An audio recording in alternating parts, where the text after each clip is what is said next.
இன்றைய வேத வாசிப்பு ஆதியாகமம் 3ஆம் அதிகாரம் 1 முதல் 10 வரை. தேவனாகிய கர்த்தர் உண்டாக்கின சகல காட்டு ஜீவன்களை பார்க்கிலும் சர்ப்பமானது தந்திரமுள்ளதாய் இருந்தது.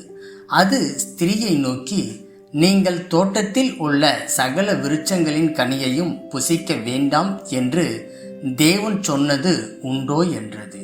ஸ்திரீ சர்ப்பத்தை பார்த்து, நாங்கள் தோட்டத்தில் உள்ள விருட்சங்களின் கனிகளை புசிக்கலாம், ஆனாலும் தோட்டத்தின் நடுவில் இருக்கிற விருட்சத்தின் கனியை குறித்து தேவன் நீங்கள் சாகாதபடிக்கு அதை புசிக்கவும் அதை தொடவும் வேண்டாம் என்று சொன்னார் என்றாள். அப்பொழுது சர்ப்பம் ஸ்திரீயை நோக்கி, நீங்கள் சாகவே சாவதில்லை.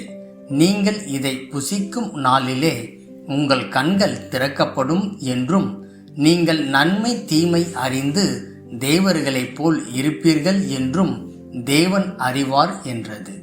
அப்பொழுது ஸ்திரீயானவள் அந்த விருட்சம் புசிப்புக்கு நல்லதும் பார்வைக்கு இன்பமும் புத்தியை தெரிவிக்கிறதற்கு இச்சிக்கப்படத்தக்க விருட்சமுமாய் இருக்கிறது என்று கண்டு அதன் கனியை பறித்து புசித்து தன் புருஷனுக்கு கொடுத்தாள். அவனும் புசித்தான். அப்பொழுது அவர்கள் இருவருடைய கண்களும் திறக்கப்பட்டது. அவர்கள் தாங்கள் நிர்வாணிகள் என்று அறிந்து அத்தி இலைகளை தைத்து தங்களுக்கு அரைக்கச்சைகளை உண்டு பண்ணினார்கள். பகலில் குளிர்ச்சியான வேளையிலே தோட்டத்தில் உலாவுகிற தேவனாகிய கர்த்தருடைய சத்தத்தை அவர்கள் கேட்டார்கள். அப்பொழுது ஆதாமும் அவன் மனைவியும் தேவனாகிய கர்த்தருடைய சந்நிதிக்கு விலகி தோட்டத்தின் விருட்சங்களுக்குள்ளே ஒளித்து கொண்டார்கள். அப்பொழுது தேவனாகிய கர்த்தர் ஆதாமை கூப்பிட்டு, நீ எங்கே இருக்கிறாய் என்றார்.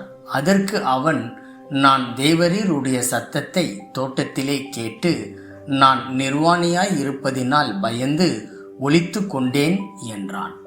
இன்றைய நற்செய்தி, தேவனிடமிருந்து ஒளித்து கொள்ளுதல். நான் கண்ணாம்பூச்சி விளையாடிய பொழுது என் கண்களை இறுக மூடிக்கொண்டு இருந்தேன். என் சிநேகிதிகள் ஒளிந்து கொள்ள இடத்தை தேடி சென்றனர்.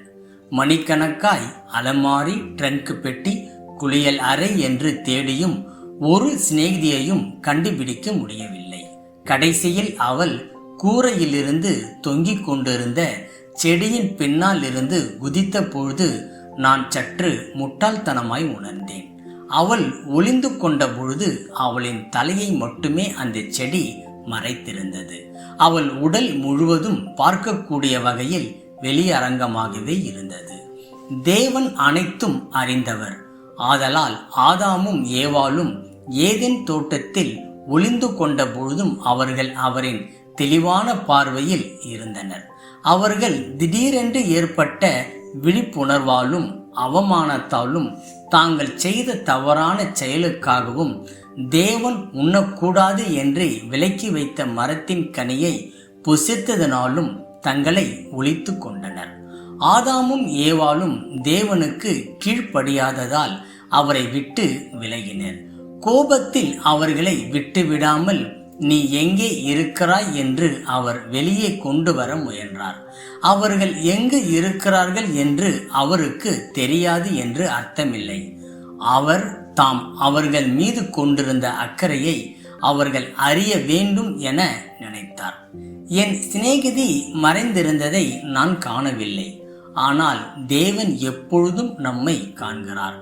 நாம் அவருடைய தெளிவான பார்வையில் இருக்கிறோம். அவர் ஆதாம் ஏவாளை பின்தொடர்ந்தது போல நாம் பாவிகளாய் இருக்கையில் கிறிஸ்து நமக்காக மரித்ததினாலே தேவன் நம்மேல் வைத்த தமது அன்பை விளங்க பண்ணுகிறார். நாம் இனி ஒளிந்து கொள்ள தேவையில்லை.